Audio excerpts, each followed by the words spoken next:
দেখতে দেখতে একটা সপ্তাহ কিন্তু খুব তাড়াতাড়িই কেটে গেল। এবার বাড়ি ফেরার পালা। রায় এখনও খুবই ছোট। ওর দিদু বাড়ি বা মামা বাড়ি সম্পর্কে কোনো ধারণাই নেই, তাই ও কিছু কিন্তু বুঝতেই পারলো না। আর এইদিকে রায়ের দিদির কিন্তু মুখটা বেশ ভার, মনটাও অনেকটাই খারাপ। আর দিদু বাড়ি যাওয়া যতটা আনন্দের হয়, নিজের বাড়ি ফেরাটা কিন্তু অতটাও আনন্দের হয় না। দিদু বাড়ির ব্যাপারটাই আলাদা। আর এই যে দেখো, আমি বাবার বাড়ি আসার সময় একটা ব্যাগ এনেছিলাম, কিন্তু ফেরার সময় আরও একটা ব্যাগ, ওই একটা বস্তার মধ্যে প্রচুর জিনিস নেওয়া হয়েছে। আর এই ব্যাগ ও বস্তার মধ্যে কি কি আছে চলো তা আমি বাড়িতে গিয়ে তোমাদের দেখাবো। এর মধ্যে মা কি কি দিয়েছে আমি কিন্তু নিজেই জানি না।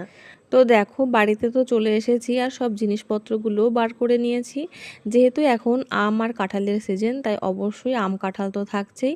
তার সঙ্গে কিন্তু বাড়ির লাল শাক, পুঁইয়ের শাক, গাছের লেবু আর কিছু করলা আর পেঁপেও কিন্তু মা দিয়েছিল।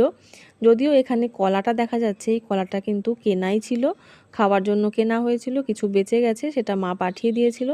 আর এই যে মৌসম্বি লেবুগুলো, এই লেবুগুলো খাওয়ার জন্যই কেনা হয়েছিল।